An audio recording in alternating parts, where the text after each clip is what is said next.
السلام عليكم ورحمة الله وبركاته. أعوذ بالله من الشيطان الرجيم. بسم الله الرحمن الرحيم.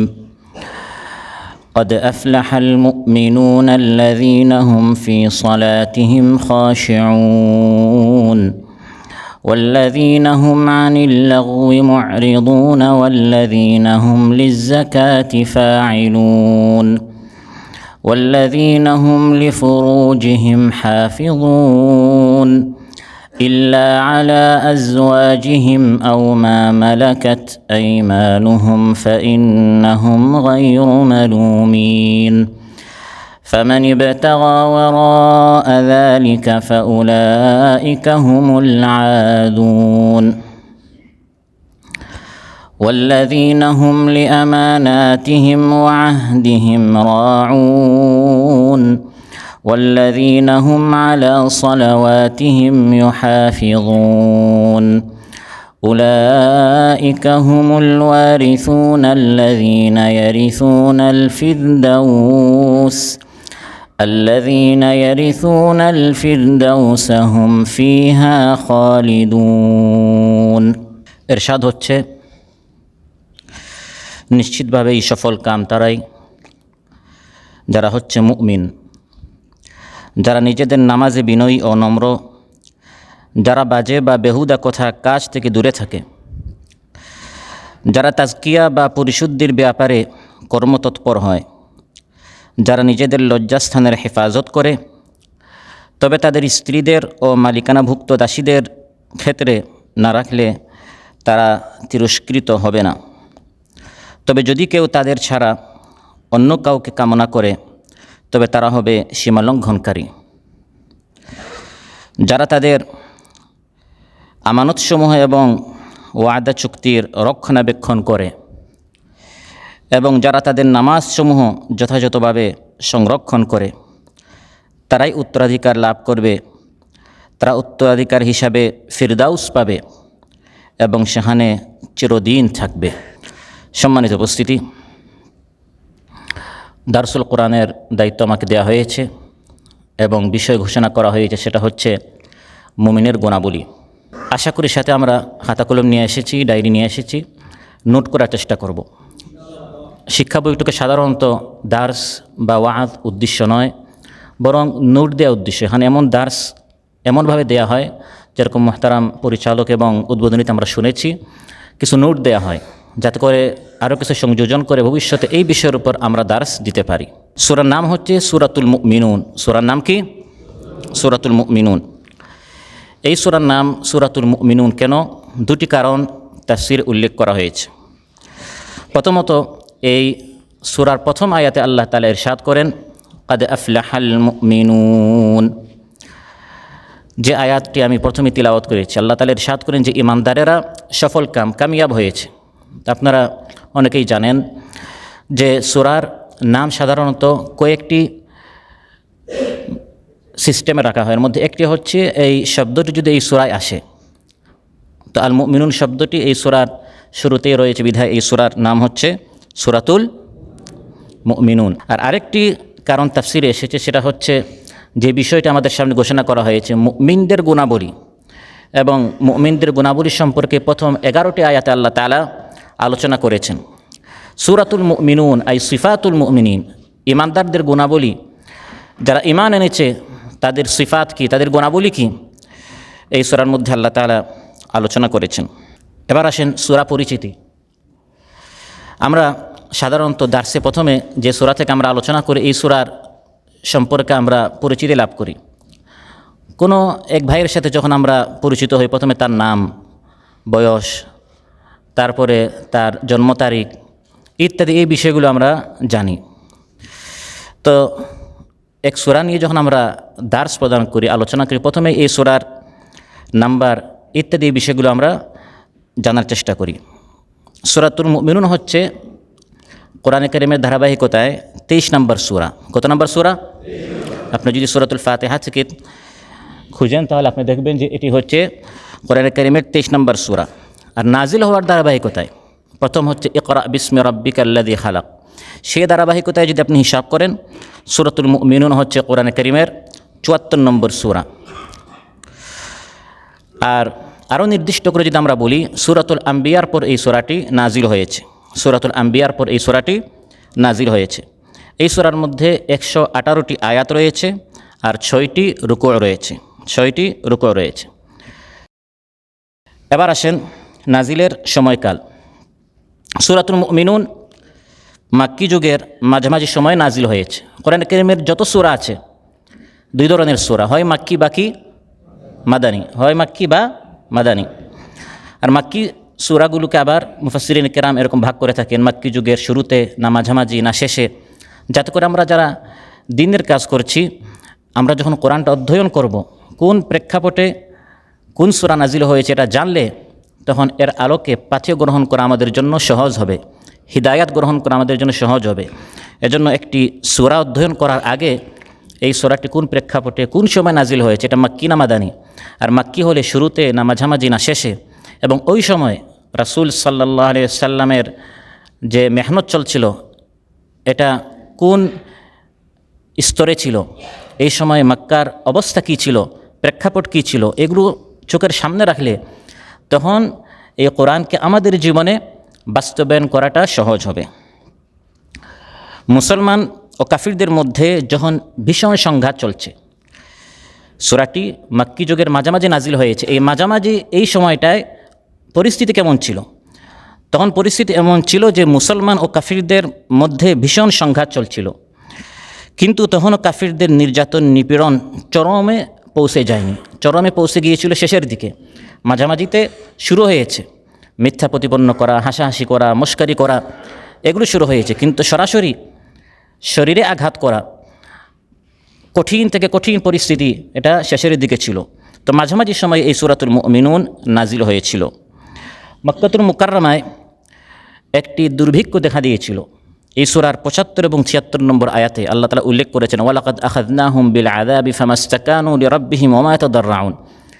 এই দুর্ভিক্ষ যখন নাজিল হয়েছে, যেহেতু এই দুর্ভিক্ষের কথা এই সূরার মধ্যে আলোচনা করা হয়েছে, সেখান থেকে বোঝা গেল যে এই দুর্ভিক্ষের সময় আগে পরে এই সূরাটি নাজিল হয়েছে। তাফসীরে মুফাসসিরিন কেরাম উল্লেখ করেছেন। এবার আসেন এই সূরার বৈশিষ্ট্য। এই সূরার বৈশিষ্ট্য সম্পর্কে তাফসীরে দুটি হাদিস পাওয়া গিয়েছে। একটি হচ্ছে আন উমর ইবনুল খাত্তাব রাদিয়াল্লাহু আনহু قال قال رسول الله صلى الله عليه وسلم لقد أنزلت علي 10 آيات من أقامهن دخل الجنة। মহানবী সাল্লাল্লাহু আলাইহি ওয়াসাল্লাম ইরশাদ করেন যে আমার উপর আজ 10-11টি আয়াত নাজিল হয়েছে। 10 বলতে 10 নয়, প্রায় 10টা আয়াত নাজিল হয়েছে। এই 10টি আয়াতের উপর যে আমল করবে সে জান্নাতে প্রবেশ করবে। এটি বলার পর মহানবী সাল্লাল্লাহু আলাইহি ওয়াসাল্লাম আলোচ্য এই 11 আয়াত তিনি তিলাওয়াত করেছেন। সুম্মা কারা, তারপর তিনি পড়েছেন কাদ আফলাহাল মুমিনুন ইলা কাউলিহি হুম ফিহা খালিদুন। কাদ আফলাহাল মুমিনুন থেকে হুম ফিহা খালিদুন পর্যন্ত তিনি তিলাওয়াত করেছেন। এই হাদিসটি রাওয়াহু আহমদ ওয়া তিরমিজি ওয়া নাসাঈ। মুসনাদ আহমদ এবং তিরমিজি এবং নাসাঈতে এই হাদিসটি এসেছে। এই সূরার আরেকটি বৈশিষ্ট্য হচ্ছে, হযরত ইয়াজিদ বিন বাবনুস বলেন যে আমরা আয়েশা রাদিয়াল্লাহু আনহাকে প্রশ্ন করলাম, এটি একটি প্রসিদ্ধ হাদিস। আয়েশা রাদিয়াল্লাহু আনহাকে আমরা প্রশ্ন করলাম, ইয়া উম্মুল মুমিনিন কাইফা কানা খুলুকু রাসূলিল্লাহি সাল্লাল্লাহু আলাইহি ওয়াসাল্লাম, মহানবী সাল্লাল্লাহু আলাইহি ওয়াসাল্লামের আখলাক কেমন ছিল, চরিত্র কেমন ছিল, তার সিরাত কেমন ছিল, একটু আপনি আমাদেরকে শুনান।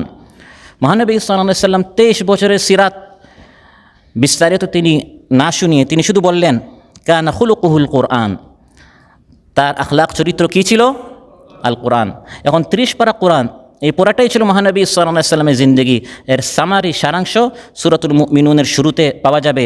সুম্মা কারা, তারপর তিনি পুরা কোরআনের সামারিটি কি, মহানবী সাল্লাল্লাহু আলাইহি ওয়াসাল্লামের চরিত্রটি আল কোরআন কেমন ছিল, তারপর তিনি তিলাওয়াত করে শোনালেন কাদ আফলাহাল মুমিনুন থেকে আমার আলোচ্য এই 11টি আয়াত তিনি শোনালেন। এই 11টি আয়াতের মধ্যে আল্লাহ তাআলা ঈমানদারদের যে চরিত্র, যে আখলাকের কথা বলেছেন, মহানবী সাল্লাল্লাহু আলাইহি ওয়াসাল্লামের জীবনীতে এই গুণাবলীগুলো ছিল। এবার আসেন আলোচ্য বিষয়। সূরাতুল মুমিনুনের কেন্দ্রীয় বিষয়বস্তু হচ্ছে রাসূল সাল্লাল্লাহু আলাইহি ওয়াসাল্লামের আনুগত্য করার আহ্বান, এক কথায় রিসালাত, তাআতুন নবী সাল্লাল্লাহু আলাইহি ওয়াসাল্লাম।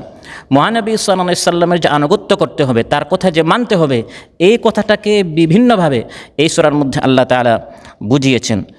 সমগ্র ভাষণটি এই কেন্দ্রের চারদিকে আবর্তিত ছিল। এই সূরার কেন্দ্রীয় আলোচ্য বিষয় কি? রাসূল সাল্লাল্লাহু আলাইহি সাল্লামের আনুগত্য। রাসূল সাল্লাল্লাহু আলাইহি সাল্লামের আনুগত্য হচ্ছে এই সূরার কেন্দ্রীয় আলোচ্য বিষয়। পুরা সূরার মধ্যে আল্লাহ সুবহানাহু ওয়া তাআলা মূলত এই বিষয় নিয়ে আলোচনা করেছেন। আর বিস্তারিতভাবে যদি আমরা দেখি, সেটি হচ্ছে এই সূরার শুরুতে 11টি আয়াতে আল্লাহ তাআলা ঈমানদারদের গুণাবলী নিয়ে আলোচনা করেছেন। অর্থাৎ মহানবী সাল্লাল্লাহু আলাইহি সাল্লামের যারা আনুগত্য করবে, যে ঈমানদাররা, তাদের গুণাবলী কী, এই গুণাবলী আল্লাহ তাআলা প্রথম 11টি আয়াতে আলোচনা করেছেন। তারপর আল্লাহ তাআলা মানুষের সৃষ্টি, আসমান জমিনের সৃষ্টি, বিভিন্ন জীবজন্তু নিয়ে আল্লাহ তাআলা আলোচনা করেছেন। এটি বুঝিয়েছেন যে আমার নবী তোমাদেরকে যে দাওয়াত দিচ্ছেন, এটি শুধু আমার নবীর দাওয়াত নয়, তোমাদের নিজেদের সৃষ্টি, আসমান জমিন জীবজন্তু সবাই এই সাক্ষ্য দিচ্ছে যে আমার নবীর দাওয়াতটি সত্য, অতএব আমার নবীর আনুগত্য করো। তারপর আল্লাহ তাআলা 3 নম্বরে এই সূরায় আলোচনা করেছেন বিভিন্ন নবীদের কাহিনী। হযরত নূহ আলাইহিস সালামের কাহিনী, হুদ আলাইহিস সালাম, আদের কাহিনী, মূসা আলাইহিস সালাম, ঈসা আলাইহিস সালামের আলোচনা করেছেন। এই কাহিনীগুলো কেন? যে আমার নবী যখন তোমাদেরকে দাওয়াত দিচ্ছেন, এটি প্রথম দাওয়াত নয়, আগে বিভিন্ন নবীরা তারাও এই দাওয়াত দিয়েছেন। এই কাহিনীগুলো বলে আল্লাহ তাআলা এটা বোঝাচ্ছেন যে আগের নবীদের উম্মতিরা যখন তাদের নবীর দাওয়াত মেনেছিল, তারা কীরকম পুরস্কৃত হয়েছে, এবং যারা আগের নবীদের দাওয়াত গ্রহণ করে নাই, তারা কিভাবে তিরস্কৃত হয়েছে, শাস্তির যোগ্য হয়েছে। এই আলোচনা করে আল্লাহ তাআলা ঘটনার মাধ্যমে, কাহিনীর মাধ্যমে রাসূল সাল্লাল্লাহু আলাইহি সাল্লামের আনুগত্য করার প্রতি আমাদেরকে উৎসাহিত করেছেন, হুকুম করেছেন। 4 নম্বরে আলোচনা করা হয়েছে আল্লাহর নিকট কে বেশি প্রিয়। আয়াহসাবুনা আন্নামা নুমিদ্দুহুম বিহি মিন মালিন ওয়া বানিন নুসারি'ু লাহুম ফিল খায়রাত বাল লা ইয়াশউরুন। বিস্তারিতভাবে আল্লাহ তাআলা আলোচনা করেছেন। অর্থাৎ এই আয়াতগুলো এমন সময় নাজিল হয়েছিল, যারা রাসূল সাল্লাল্লাহু আলাইহি সাল্লামের আনুগত্য করছিল, তারা একদিকে ছিল সমাজে অবহেলিত, গরিব ছিল, মিসকিন ছিল। হযরত বেলাল, খাব্বাব, খুবাইব, সুহাইব, তারা তেমন পদ পদবীর অধিকারী ছিল না। অন্যদিকে যারা রাসূল সাল্লাল্লাহু আলাইহি সাল্লাম আনুগত্য করছে না, বিরোধিতা করছে, দিন দিন তাদের ধন সম্পদ বাড়ছে, আর্থিক সুখ শান্তি তাদের বাড়ছে, পদ পদবী বাড়ছে, তাদের কর্তৃত্ব নেতৃত্ব তারা পাচ্ছে। তখন কাফির মুশরিকরা মুসলমানদেরকে বলতো, দেখো এই নবীর আনুগত্য করে লাভ কি? নবীর আমরা যত বেশি আনুগত্য করি না, তত বেশি আমাদের ধন সম্পদ বাড়ছে। অতএব আমরা আল্লাহর নিকট বেশি প্রিয়, এই জন্য আল্লাহ আমাদেরকে দিচ্ছেন। নবীর কথা মানিও না, তখন তোমাদেরও আমাদের মতো কী হবে? ধন সম্পদ বাড়বে। তখন আল্লাহ তাআলা এই ভুল ধারণাটি, আল্লাহর নিকট কে বেশি প্রিয়, এই বিষয়টি আল্লাহ তাআলা উল্লেখ করে এই ভুল ধারণা আল্লাহ তাআলা স্পষ্ট করেছেন যে এটি একটি ভ্রান্ত ধারণা। ধন সম্পদ এটি মাপকাঠি নয়, বরং আমার নবীর যে যত বেশি আনুগত্য করবে, সে তত বেশি আল্লাহর প্রিয় হবে। রাসূল সাল্লাল্লাহু আলাইহি সাল্লামকে না মানলে দুনিয়া আখিরাতে শাস্তি রয়েছে। যেমন হে মক্কাবাসী, এখন তোমাদের দুর্ভিক্ষ এসেছে। এই দুর্ভিক্ষ দিয়ে আল্লাহ তাআলা এই সূরার মধ্যে আলোচনা করেছেন যে মানুষের হাতের কামাই অনেক ধরনের বিপদ আপদ মুসিবত আসে। ওয়ামা আসাবাকুম মিন মুসিবাতিন ফাবিমা কাসাবাত আইদিকুম, এগুলো তোমাদের হাতের কামাই। আমার নবীর কথা না মানার কারণে এই মাত্র দুর্ভিক্ষ আসলো, আরও সামনে আরও শাস্তি আসবে। অতএব আমার নবীর আনুগত্য করো, তাহলে এই শাস্তি আল্লাহ সুবহানাহু ওয়া তাআলা তোমাদেরকে এগুলো থেকে নাজাত দিবেন। অন্যথায় দুর্ভিক্ষ, এর থেকে আরও বড় বড় জঘন্য শাস্তি তোমাদের জন্য অপেক্ষা করছে। তারপর আল্লাহ তাআলা তার নবীকে সম্বোধন করে আমাদের সবাইকে, দাঈ আল্লাহদেরকে আল্লাহ সম্বোধন করেছেন যে কাফির মুশরিকদের এই বিরোধিতার সময় শয়তান যেন তোমাদেরকে ওয়াসওয়াসা না দেয়, যে জবাব দিয়ে দাও একের বদলা 10, সে যখন গালি দিবে মন্দের জবাব মন্দ দিয়ে দাও, এরকম শয়তান যেন ওয়াসওয়াসা না দেয়। ইদফা বিল্লাতি হিয়া আহসানুস সাইয়্যিআ নাহনু আ'লামু বিমা ইয়াসিফুন ওয়া কুর রাব্বি আউযু বিকা মিন হামাযাতিশ শায়াতিন। এই আয়াতগুলোতে আল্লাহ তাআলা দাঈ আল্লাহদেরকে যখন দাওয়াত একদল মানুষ গ্রহণ করবে না, বিরোধিতা করবে, তখন শয়তানের ওয়াসওয়াসার শিকার না হয়ে কিভাবে কোরআনের হিদায়াত মানবে, এই বিষয়টা আল্লাহ তাআলা আলোচনা করেছেন। সর্বশেষ আখিরাতের বিষয়টা আল্লাহ তাআলা উল্লেখ করেছেন। আজ আমার নবীর দাওয়াত যারা মানছে না, এই দুনিয়াটাই শেষ নয়, আখিরাত আসছে, সেখানে তোমাদের জন্য কঠিন শাস্তি জাহান্নাম অপেক্ষা করছে। মিজান আছে, জান্নাত জাহান্নাম আছে। আখিরাতের চিত্র প্রায় 1 রুকু ব্যাপী আল্লাহ তাআলা সূরাতুল মুমিনুনের শেষের দিকে খুব চমৎকারভাবে আল্লাহ তাআলা আলোচনা করেছেন। আপনারা যদি কেউ আখিরাত নিয়ে দার্স দিতে চান, আলোচনা করতে চান, সূরাতুল মুমিনুনের শেষের দিক প্রায় 1.5 পৃষ্ঠার মতো খুব সুন্দর আল্লাহ তাআলা সেখানে আলোচনা করেছেন। এবার আসেন ব্যাখ্যার দিকে। আমি যে 11টি আয়াত তিলাওয়াত করেছি, আলোচ্য আয়াতে সূরাতুল মুমিনুনের 1 থেকে কত নম্বর আয়াত? 11 নম্বর আয়াত। এর বিষয় ছিল মুমিনদের গুণাবলী। এই 11টি আয়াতে আল্লাহ তাআলা আমাদেরকে উপদেশ দিচ্ছেন। আল্লাহ তাআলা আমাদেরকে উপদেশ দিচ্ছেন যে আমাদেরকে মুমিনদের এই গুণে গুণান্বিত হতে হবে। আমাদেরকে মুমিনদের এই গুণে কী হতে হবে? এই গুণে গুণান্বিত হওয়ার জন্য আল্লাহ তাআলা আমাদেরকে উপদেশ দিচ্ছেন। কোরআনে কারিমে উপদেশ দেওয়ার বেশ কয়েকটা পদ্ধতি রয়েছে, এগুলো আমাদের শিখতে হবে। কারণ আমরা সবাই দাঈ ইলাল্লাহ, আমরা যখন মাঠে ময়দানে কাজ করব সবসময় এক পদ্ধতিতে আমরা দাওয়াত প্রদান করব না। উদউ ইলা সাবিল রাব্বিকা, এই হিকমতটি চেঞ্জ হবে, পদ্ধতিটা চেঞ্জ হবে স্থান কাল পাত্র বুঝে। কোরআনে কারিমে আল্লাহ তাআলা উপদেশ পুরা 30 পারা এক পদ্ধতিতে দেন নাই, বরং এক এক সময় আল্লাহ তাআলা এক এক রকম দিয়েছেন। উদ্দেশ্য হচ্ছে এই সকল গুণের জন্য আমরা গুণান্বিত হই। কখনো আল্লাহ তাআলা আদেশ নিষেধের মাধ্যমে হুকুম করেছেন, এই কাজ করো, এই কাজ থেকে দূরে থাকো, অর্থাৎ এই গুণে গুণান্বিত হও, এই চরিত্র তোমার মধ্যে যেন তুমি তৈরি করো, আর এই খারাপ কাজ থেকে তুমি দূরে থাকো। সরাসরি আল্লাহ তাআলা কখনো হুকুম করেছেন। কোরআনে কারিমের উপদেশ প্রদানের আরেকটি শৈলী হচ্ছে, পদ্ধতি হচ্ছে, কখনো আগের উম্মতের ঘটনা আল্লাহ তাআলা উল্লেখ করেছেন। কোরআনে কারিমের ঘটনাগুলো নিছক শুধু হাসানোর জন্য, কাঁদানোর জন্য কয়েকটি ঘটনা নয়, বরং এটি হচ্ছে উপদেশ দেওয়ার আরেকটি হিকমত, আরেকটি পদ্ধতি। এই পুরা ঘটনা থেকে আমরা কী শিখলাম? কখনো সরাসরি উপদেশ দেওয়া হয়, আবার কখনো ঘটনা উল্লেখ করে এখান থেকে যেন আমরা শিক্ষা নেই। ইতিহাস হচ্ছে মূলত কিসের জন্য? শিক্ষার জন্য। ইতিহাস কিসের জন্য? আর ইতিহাসের সবচেয়ে বড় শিক্ষা, ইতিহাস থেকে মানুষ শিক্ষা নেয় না, শুধু ঘটনা উল্লেখ করা হয়, হাসানো হয়, কাঁদানো হয়, এর জন্য ঘটনা নয়। কোরআনে কারিমে অনেক ঘটনা রয়েছে। এটা হচ্ছে উপদেশ দেওয়ার একটা পদ্ধতি।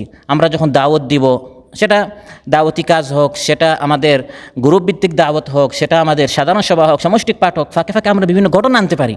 এই ঘটনা থেকে কী শিখলাম সেটাও ঘটনা বললে তখন মানুষের মধ্যে যে একটি ঘুমানি বা একটি বিরক্তি ভাব, এটা কী হয়? দূর হয়, মানুষ একটু আকৃষ্ট হয়। কোরআনে কারিমে উপদেশ দেওয়ার আরেকটি পদ্ধতি হচ্ছে জান্নাতের সুখ শান্তি এবং জাহান্নামের ভয়াবহতা কোরআনে উল্লেখ করা হয়েছে।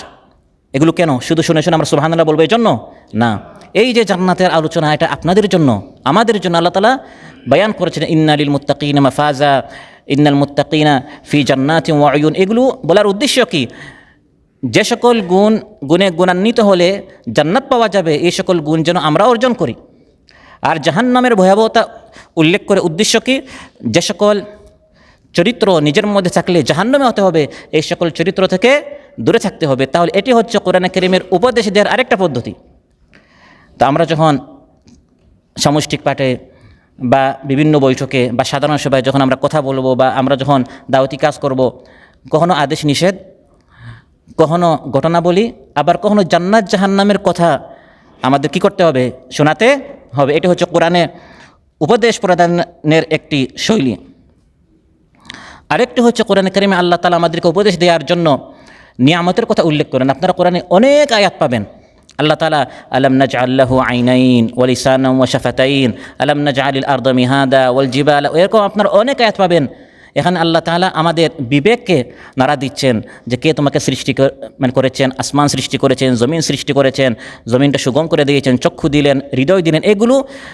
এটা হচ্ছে উপদেশ দেওয়ার কোরআনে কারিমের আরেকটি মাধ্যম। সরাসরি আমাদেরকে নির্দেশ করা হচ্ছে না, বরং কোরআনে কারিমে আমাদের উপদেশ দেওয়া হচ্ছে আল্লাহ তাআলা যে অসংখ্য অগণিত নিয়ামত দিয়েছেন, এই নিয়ামতগুলোর দাবি হচ্ছে আল্লাহর হুকুম মানতে হবে।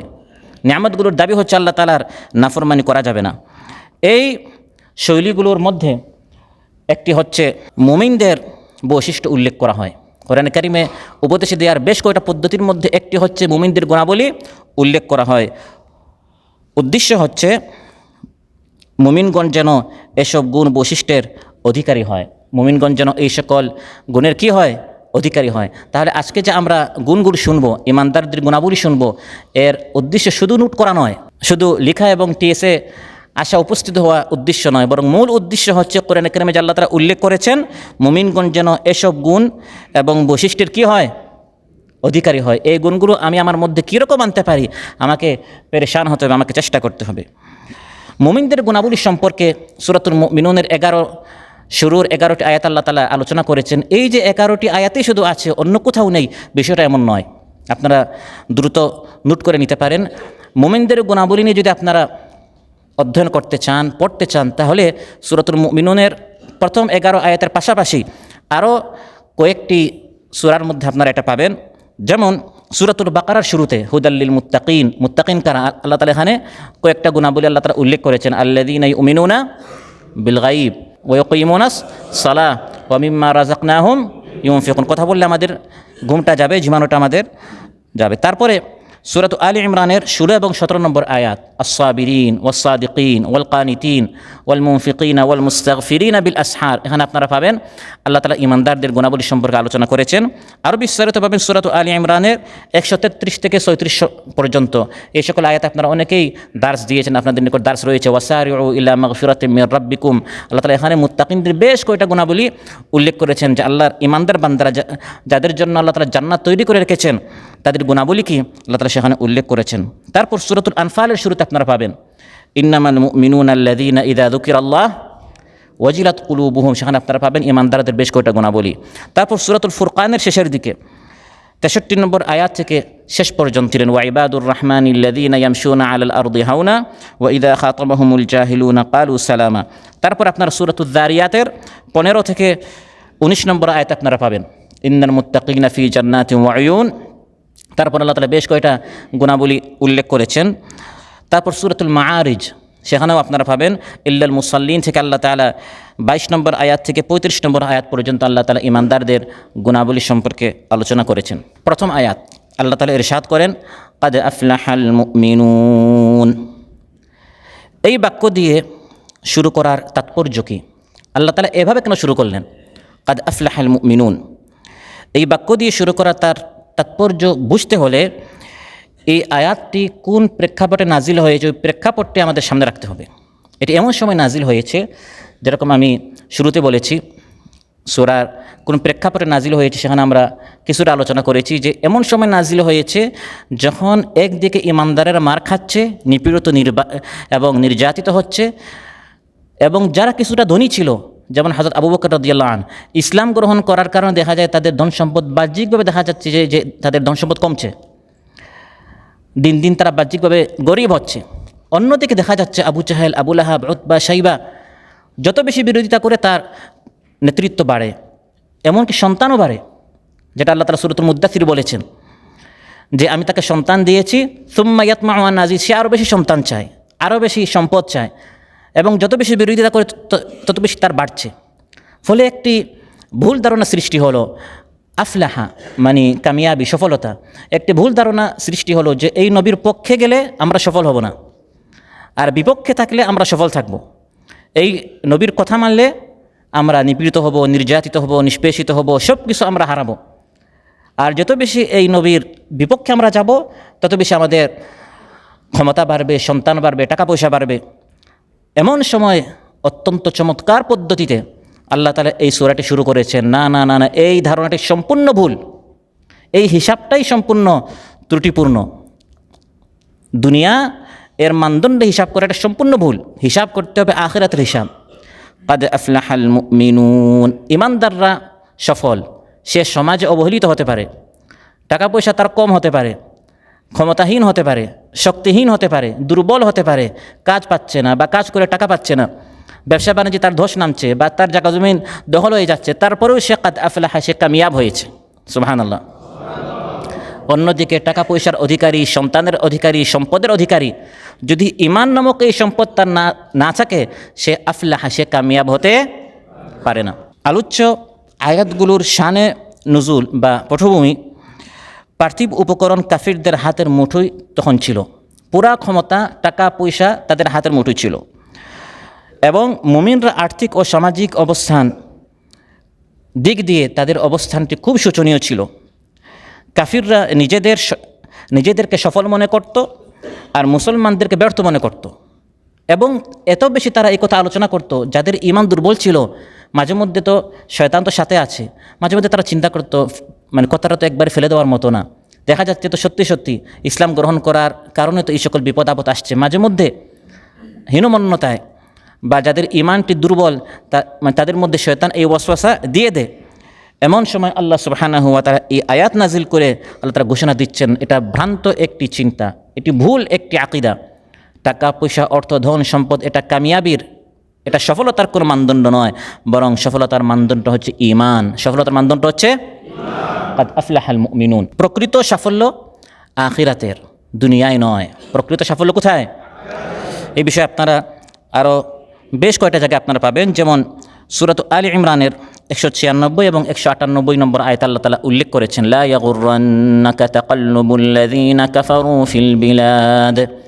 কাফিররা আজ এখানে, কালকে আমেরিকায়, পরশু ইউরোপে, তারপর পুরা বিশ্বে ঘোরাঘুরি করছে সরকারি টাকায়, আর আমরা ঈমান আনার কারণে আমরা জেলখানায় বন্দী। আল্লাহ তাআলা বলেন কাফিরদের এই ঘোরাঘুরি দেশে বিদেশে তারা যাচ্ছে, এগুলো যেন তোমাকে প্রতারিত না করে। এটা ধোঁকা, প্রতারণা, মাতাউন কালিল, এটা কিছুদিনের পাথেয়, দুনিয়াতে সে পাচ্ছে। সুম্মা মাওয়াহুম জাহান্নাম, তারপর তার ঠিকানা কোথায়? জাহান্নাম। সে কামিয়াব নয়। তার এই ঘোরাঘুরি, তার এই দেশ বিদেশে ভ্রমণ দেখে তুমি প্রতারিত হইও না। সে সফল নয়, সে কামিয়াব নয়। তোমার ঈমান আছে, তুমি কামিয়াব। অতএব কাদ আফলাহাল মুমিনুন, প্রকৃত সফলতা হচ্ছে আখিরাতে, যে আখিরাতে কামিয়াব হতে পারবে। এই বিষয়ে আপনারা আরও চমৎকার আয়াত পাবেন সূরা আলে ইমরানের 185 নম্বর আয়াতে স্পষ্টভাবে আল্লাহ তাআলা বলেছেন, ফামান যুহজিহা আনিন নারি ওয়া উদখিলাল জান্নাতা ফাকাদ ফাজ। আসল কামিয়াবি হচ্ছে যে জাহান্নাম থেকে বাঁচতে পারবে আর জান্নাতে প্রবেশ করতে পারবে। এটি হচ্ছে আসল আফলাহা, আসল ফাজা, আসল কামিয়াব, আসল সফলতা। তারপর সূরাতুল আরাফে আপনারা পাবেন 8 এবং 9 নম্বর আয়াতে আল্লাহ তাআলা উল্লেখ করেছেন, ফাউলাইকা হুমুল মুফলিহুন, এরাই কামিয়াব। কারা? ফামান সাকুলাত মাওয়াজিনুহু, যার পাল্লাটি ভারী হবে। নেকির পাল্লা যত বেশি আমার ভারী হবে, শুধু টাকার পাল্লা নয়, শুধু দুনিয়ার কর্তৃত্ব নেতৃত্বের পাল্লা নয়। ফামান সাকুলাত মাওয়াজিনুহু আই মাওয়াজিনু হাসানাতি, নেকির পাল্লা যার ভারী হবে, ফাউলাইকা হুমুল মুফলিহুন, সে হচ্ছে কামিয়াব, আখিরাতে কামিয়াব হবে। এটাই আসল প্রকৃত সফলতা। ঈমান ছাড়া আখিরাতে কোনো সফলতা নেই। আসল সফলতা দুনিয়ার না আখিরাতের? আখিরাতের। এখন ওই আখিরাতে সফল আপনি ধন সম্পত্তি হতে পারবেন না, টাকা পয়সা দিয়ে হতে পারবেন না। সেই আখিরাতে সফল হতে হলে অবশ্যই ঈমান থাকতে হবে। কাদ আফলাহাল মুমিনুন। আল্লাহ তাআলা যখন ঈমানদারকে সফল বললেন, তখন বোঝা যায় আল্লাহর নিকট সফলতার একমাত্র মানদণ্ড হচ্ছে কি? ঈমান। তাই রাসূল সাল্লাল্লাহু আলাইহি ওয়াসাল্লাম মক্কাতুল মুকাররমায় তাঁবুতে তাঁবুতে যেতেন, ঘরে ঘরে যেতেন এবং কামিয়াবির সফলতার মানদণ্ড শোনাতেন। ইয়া আইয়ুহান নাস কুলু লা ইলাহা ইল্লাল্লাহ তুফলিহু। তুফলিহু মানে সফল হবে, কামিয়াব হবে। কীভাবে কামিয়াব হবে? কুলু লা ইলাহা ইল্লাল্লাহ, ঈমান আনো। ঈমান আনলেই সফল হতে পারবে। এই সংক্রান্ত আপনারা সূরাতুল বাকারা 212 নম্বর আয়াতে পাবেন, সূরাতুল কাহফে পাবেন, আর আমাদের সকলের মুখস্থ সূরাতুল আসর, ওয়াল আসর ইন্নাল ইনসানা লাফি খুসর। সাধারণত এই দার্স অনুসারী দার্স সদস্যদেরকে নয়, আমরা কর্মীদেরকে দিয়ে এই দার্সটি আমরা দেওয়াই। একবার শুরু থেকে আমাদের এই ধারণা যেন দূর হয়।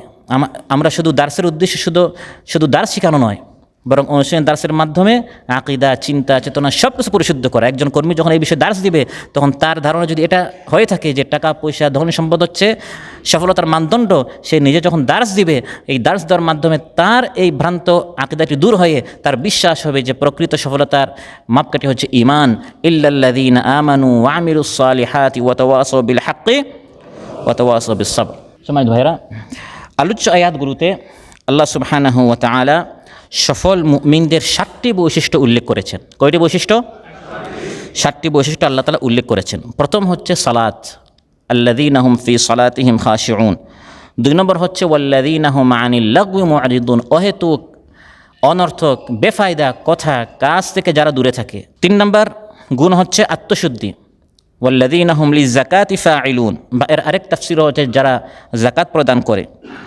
তারপর তারা লজ্জাস্থানের হেফাজত করে, আমানত রক্ষা করে, প্রতিশ্রুতি রক্ষা করে। শুরুতেও নামাজ, শেষেও আবার আল্লাহ তাআলা সালাতের কথা বলেছেন, যারা সালাতের হেফাজত করে। তাহলে এই আয়াতগুলোতে আল্লাহ তাআলা ঈমানদারদের কয়টা গুণ উল্লেখ করেছেন? 7টি। মুমিনদের গুণাবলী কোরআনে কারিমে শুধু 7টি নয়, আরও আছে। সফল হতে হলে ঈমানদার হতে হবে। ঈমানের পাশাপাশি আরও বেশ কয়টা গুণে গুণান্বিত হতে হবে। আলোচ্য আয়াতে আল্লাহ তাআলা 7টি গুণ বলেছেন। এছাড়া আর কি গুণ আছে? সফলদের অন্যান্য গুণাবলী কোরআন কারিমে আল্লাহ তাআলা উল্লেখ করেছেন। যেমন একটি গুণ হচ্ছে তাওবা, যারা বেশি বেশি তাওবা করে তারা সফল। এটি আপনারা পাবেন সূরাতুন নূর 31 নম্বর আয়াতে, ওয়াতুবু ইলাল্লাহি জামিআন আইয়ুহাল মুমিনুনা লাআল্লাকুম তুফলিহুন। গুনাহ হচ্ছে ব্যর্থতার কারণ, ধ্বংসের কারণ। গুনাহ করার কারণে আপনি নাকাম হয়ে গেলেন, ব্যর্থ হয়ে গেলেন। আবার যখন তাওবা করলেন, আপনার গুনাহটি কি হয়ে গেল? মাফ হয়ে গেল। তাহলে আপনি লাআল্লাকুম তুফলিহুন, আপনি কামিয়াব হবেন, সফল হবেন যদি আপনি তাওবা করেন। যারা সফল তাদের আরেকটি গুণ হচ্ছে দাওয়াতি কাজ করা। কি কাজ করা? সূরা আলে ইমরান 104 নম্বর আয়াত আল্লাহ তাআলা ইরশাদ করেন, ওয়ালতাকুম মিনকুম উম্মাতুন ইয়াদউনা ইলাল খায়রি ওয়া ইয়া'মুরুনা বিল মা'রুফি ওয়া ইয়ানহাউনা আনিল মুনকার ওয়া উলাইকা হুমুল মুফলিহুন। এরাই কামিয়াব, এরাই সফল। কারা? ইয়াদউনা ইলাল খায়র, যারা ভালো কাজের দিকে কি করে? দাওয়াত দেয়, সৎ কাজের আদেশ করে, অসৎ কাজ থেকে নিষেধ করে।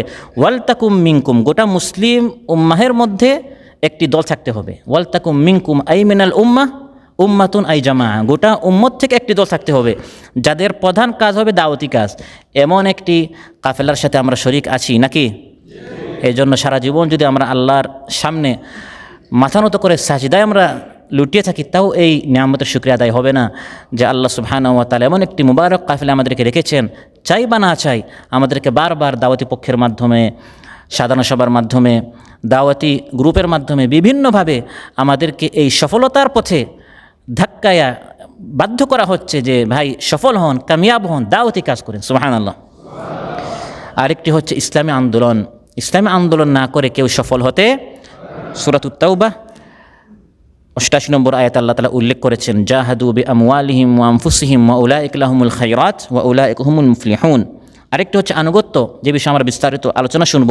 সূরাতুন নূর 51 নম্বর আয়াতে আল্লাহ তাআলা উল্লেখ করেছেন যে ইমানদারেরা যারা বলে সামি'না ওয়া আতা'না ওয়া উলাইকা হুমুল মুফলিহুন, সফল হতে হলে প্রত্যেকটি কথায় কেন প্রশ্ন করা, অভিযোগ করা, এগুলো সফলদের গুণ নয়, বরং সফলদের গুণ হচ্ছে তারা কি করে? আনুগত্য করে। আল্লাহর পথে খরচ, ইনফাক ফি সাবিলিল্লাহ, এটি হচ্ছে মুমিনদের অন্যতম গুণ, সফলদের অন্যতম গুণ। সূরাতুত তাগাবুন 16 নম্বর আয়াতে আল্লাহ তাআলা ইরশাদ করেছেন, ওয়া আনফিকু খায়রান লিআনফুসিকুম ওয়া মান ইউকা শুহহা নাফসিহি ফাউলাইকা হুমুল মুফলিহুন। তারপর বেশি বেশি করে আল্লাহর জিকির করা। অনেক সময় আমরা বাসে বসে থাকি, গাড়িতে বসে থাকি, হাঁটছি, চলছি, জবান দ্বারা আমরা ইস্তিগফার, জিকির আমরা বেশি করে করব। ওয়াজকুরুল্লাহা কাসীরান লাআল্লাকুম তুফলিহুন। সূরাতুল আনফাল 45 নম্বর আয়াতে আল্লাহ তাআলা ইরশাদ করেছেন, সফল হতে হলে, কামিয়াব হতে হলে বেশি বেশি কী করতে হবে? জিকির করতে হবে। এক কথায় আল্লাহর দলে শামিল হতে হবে। সফল হতে হলে সূরাতুল মুজাদালার শেষের আয়াতে 22 নম্বর আয়াতে আল্লাহ তাআলা ইরশাদ করেন, আলা ইন্না হিজবাল্লাহি হুমুল মুফলিহুন। ইমানদারের প্রথম গুণ হচ্ছে ঈমান। ইমানদারের প্রথম গুণটা কি? ঈমান। তাহলে আল্লাহ তাআলা আলাদাভাবে ঈমান উল্লেখ না করে মুমিনুন কেন বললেন? আল্লাহ তাআলা এরকম বলতে পারতেন যে সফলদের প্রথম গুণ হচ্ছে আল্লাযীনা আমানু, যারা ঈমান এনেছে, এরকম বলতে পারতেন না? এরকম না বলে আল্লাহ তাআলা বলেছেন যারা সফল তারা হচ্ছে মুমিনুন। সর্বপ্রথম গুণ মূলত হচ্ছে ঈমান, কিন্তু আল্লাহ তাআলা ঈমানকে আলাদা উল্লেখ না করে, এটা একটা বুনিয়াদি এবং মৌলিক বিষয়। মূলত ঈমানটা হচ্ছে ভিত্তি, আর এইসব গুণগুলো হচ্ছে ভিত্তির পরে, এর উপরে আপনি বিল্ডিংটি, ইমারত, ভবনটি আপনি স্থাপন করবেন। এজন্য আল্লাহ তাআলা আল্লাযীনা আমানু না বলে মুমিনুন বলে এটা বোঝাচ্ছেন যে এই সব গুণ সিফাতের মূল ভিত্তিটা কি? ঈমান। আপনার ঈমান নাই, বাকি 7টি গুণ আপনার মধ্যে আছে, কামিয়াব হতে পারবেন? এজন্য আল্লাহ তাআলা আল্লাযীনা আমানু, যারা ঈমানদার, এরকম না বলে বলেছেন কাদ আফলাহাল মুমিনুন। এটি বোঝাবার জন্য যে মূলত ঈমানটি হচ্ছে সব গুণের মূল ভিত্তি। দ্বিতীয় আয়াত যেখানে আল্লাহ তাআলা 7টি গুণের প্রথম গুণটি আল্লাহ তাআলা উল্লেখ করেছেন, আল্লাযীনা হুম ফি সালাতিহিম খাশিউন, যারা তাদের নামাজে আন্তরিক, বিনয়ী। যারা তাদের নামাজে কি? বিনয়ী। নামাজ ঈমানের পর সবচেয়ে গুরুত্বপূর্ণ ইবাদত। এই আয়াত থেকে বোঝা গেল আল মুমিনুন আল্লাযীনা হুম ফি সালাতিহিম, তারা বোঝা গেল মুমিনুনের প্রথম গুণ হচ্ছে কি? নামাজ। নামাজের মধ্যে তারা বিনয়ের সাথে তারা নামাজ আদায় করে। নামাজ ছাড়া কোনো কামিয়াবি নেই। এই হাদিসটি আমরা অনেকেই জানি। ক্বালা রাসূলুল্লাহি সাল্লাল্লাহু আলাইহি ওয়াসাল্লাম, ইন্না আউওয়ালা মা ইউহাসাবু আলাইহিল আবদু মিন আমালিহি সালাতুহু। কিয়ামতের দিন প্রথম হিসাব হবে সব আমলের মধ্যে, সেটা কি? নামাজের। নামাজ যদি আপনার ভালো হয়, ফাকাদ আফলাহা, তখন ঘোষণা হবে আপনি কামিয়াব। তাহলে সফল হওয়ার জন্য, কামিয়াব হওয়ার জন্য প্রথম হচ্ছে সালাহ। প্রথম কি? এই জন্য নামাজের যে আযান দিকে একটু খেয়াল করেন, হাইয়া আলাস সালাহ, তারপরে কি? ওই যে কাদ আফলাহাল মুমিনুন, ওই ফালাহ শব্দটি ওখানে আছে। হাইয়া আলাস সালাহ হাইয়া আলাল ফালাহ।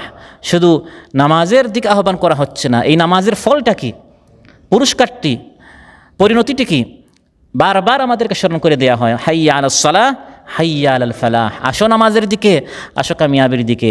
তুমি দেখতে পাচ্ছ যে এখন তোমার দোকানে কাস্টমার আসছে, এই কাস্টমারের মধ্যে তোমার কামিয়াবি, টাকাটি নিয়ে নিলে কামিয়াবি হবে নামাজটা বাদ দিলে, কিন্তু মুয়াজ্জিন বলছে না, দোকানটা বন্ধ করে নামাজে গেলে সেখানে কামিয়াবি। গাড়ি চালাচ্ছেন লিমুজিন বা ট্যাক্সি, আপনি দেখছেন যে নামাজ বাদ দিয়ে যদি আমি রাস্তায় থাকি তাহলে আমার কামিয়াবি, আমি টাকা বেশি পাবো, কিন্তু মুয়াজ্জিন বলছে না, গাড়ি পার্কিং করে নামাজে গেলে ওই নামাজের মধ্যে কামিয়াবি। শুধু নামাজ পড়তে বলা হয় নাই, বরং বলা হয়েছে আল্লাযীনা হুম ফি সালাতিহিম খাশিউন। খুশুয়ের অর্থ হচ্ছে বিনয়ের সাথে অন্তরকে আল্লাহর অভিমুখী রাখা, সবসময় আল্লাহমুখী থাকা। নামাজের মধ্যে আল্লাহমুখী থাকতে হবে। নামাজে ইচ্ছাকৃতভাবে অন্য কোনো খেয়াল না আনা, অন্য কোনো খেয়াল এসে গেলে সাথে সাথে মন নামাজের দিকে, নামাজের অভিমুখী করা। খুশু হচ্ছে দিলের সাথে সম্পর্ক। আরেকটা শব্দ খুব প্রসিদ্ধ, সেটা হচ্ছে খুদু'। সেটা হচ্ছে খুদু'। এই জন্য আমরা সাধারণত বলি ভাই নামাজ পড়তে হবে খুশু খুদু'ের সাথে। খুশু হচ্ছে অন্তরটা, যখন আপনি নামাজ পড়বেন আপনার অন্তরটা যেন আল্লাহমুখী থাকে। দিলের খুশু হয় যখন কারো ভয়ে দিল ভীত সন্ত্রস্ত থাকে। আর দেহের খুশু হচ্ছে কারো সামনে মাথা নিচু করে থাকা, দৃষ্টি নত থাকা এবং গলার আওয়াজ একবারে ছোট থাকা, এটা হচ্ছে শরীরের দেহের খুশু। নামাজ শুধু পড়লে হবে না, নামাজের একটা স্বাদ আছে, মিষ্টতা আছে, নামাজের একটি রূহ আছে, নামাজের একটা আত্মা আছে। এটা আপনি কখন পাবেন? যদি নামাজ পড়েন কিভাবে? খুশু এর সাথে। যদি নামাজ পড়েন কিভাবে? নামাজের মিষ্টতা তখনই উপলব্ধি করবেন যখন আপনি নামাজটা পড়বেন খুশু এর সাথে। ক্বালা রাসূলুল্লাহ সাল্লাল্লাহু আলাইহি ওয়াসাল্লাম ওয়াজুইলাত কুররাতু আইনি ফিস সালাহ। মহানবী সাল্লাল্লাহু আলাইহি ওয়াসাল্লাম ইরশাদ করে যে নামাজ যখন আমি পড়ি তখন আমার চক্ষু শীতল হয়ে যায়, মনটা ঠান্ডা হয়ে যায়। কারণ পিঠ থেকে একটা বোঝা ফেলতে তিনি মসজিদে যেতেন না, বরং খুশুয়ের সাথে তিনি নামাজ পড়তেন, বিনয়ের সাথে তিনি নামাজ পড়তেন। এরপরে আসের অত্যন্ত গুরুত্বপূর্ণ একটি বিষয়, খুশু নিয়ে আমরা অনেক আলোচনা শুনি। এখন এই খুশু আমি কিভাবে হাসিল করব? আপনারা অনেকে অনেক সময় জিজ্ঞাসা করেন, এবং এটা আমাদের অবস্থা। নামাজ যখন আমরা শুরু করি তখনই দুনিয়ার যত হিসাব, যত কথাবার্তা যেগুলো আগে স্মরণ ছিল না, এগুলো কখন স্মরণ হয়? নামাজের মধ্যে। তাহলে এই খুশুটা আমি কিভাবে অর্জন করব? প্রথম একটি পদ্ধতি হচ্ছে নামাজে পঠিত আয়াতের দিকে ধ্যান রাখা, অন্তর থেকে তিলাওয়াত করা, শুধু জবান দিয়ে নয় বরং অন্তর থেকে পড়তে হবে। মালিক ইয়াউমিদ্দিন, বিচার দিবসের মালিক। ইয়াকা না'বুদু ওয়া ইয়াকা নাস্তাঈন, এটা আপনি আল্লাহর সাথে একটি চুক্তি করছেন, একটি অঙ্গীকার করছেন, প্রতিশ্রুতি করছেন। কত গুরুত্বপূর্ণ একটি বিষয়, তাও একবার নয়, প্রতি নামাজে, প্রতি রাকাতে বুঝে পড়লে তখন স্বাভাবিকভাবে মন অন্যদিকে যাবে না। আরেকটি হচ্ছে নামাজে যা পড়া হয় তা বুঝে পড়া। একটি হচ্ছে মন দিয়ে পড়া, আরেকটি হচ্ছে বুঝে পড়া। আরেকটি হচ্ছে দৃষ্টি সিজদার দিকে রাখা। আরেকটি গুরুত্বপূর্ণ বিষয় হচ্ছে এই অনুভূতি রাখা, আমি কার সামনে দাঁড়িয়েছি। কার সামনে? আমার মালিকের সামনে, ফোরম্যানের সামনে, সুপারভাইজারের সামনে, কফিলের সামনে দাঁড়ালে আমরা অনেক সময় কথা রেডি করে যাই যে তার সামনে কথা বলতে গিয়ে যেন আবার কথা এলোমেলো হয় না যায়, কত গুরুত্ব আমরা দেই। আর আল্লাহর সামনে দাঁড়ালাম তখন আমি দুনিয়ার সব হিসাব মিলাচ্ছি। এই অনুভূতি রাখতে হবে যে আমি দাঁড়িয়েছি এমন সত্তার সামনে যিনি হচ্ছেন সর্বক্ষমতাময় আল্লাহ সুবহানাহু ওয়া তাআলার সামনে। যে বিষয়টি আল্লাহ সুবহানাহু ওয়া তাআলা সূরাতুশ শুআরা 218 থেকে 220 নম্বর আয়াতে আল্লাহ তাআলা বলেছেন, আল্লাযী ইয়ারাকা হিনা তাকুম ওয়া তাকাল্লুবাকা ফিস সাজিদিন। এই অনুভূতি রাখতে হবে যে আমি আল্লাহর সামনে দাঁড়িয়েছি, যিনি আমাকে দেখছেন যখন আমি দাঁড়িয়ে থাকি আর যখন আমি সাজদায় লুটিয়ে পড়ি। মহানবী সাল্লাল্লাহু আলাইহি ওয়াসাল্লাম ইরশাদ করেন, আন তা'বুদাল্লাহা কাআন্নাকা তারাহ ফাইন লাম তাকুন তারাহু ফাইন্নাহু ইয়ারাক। এবং খুশুয়ের সাথে নামাজ পড়তে হবে। এই সংক্রান্ত অনেক হাদিস আছে, যেহেতু এবার আমাদের সিলেবাসে রিয়াদুস সালেহিন আছে, এজন্য আমি আপনাদেরকে অধ্যায়ের রেফারেন্স দিয়ে দিচ্ছি যে আপনারা এই অধ্যায় পড়লে এখানে আপনারা বেশ কিছু হাদিস পাবেন। রিয়াদুস সালেহিন অধ্যায় নম্বর 187।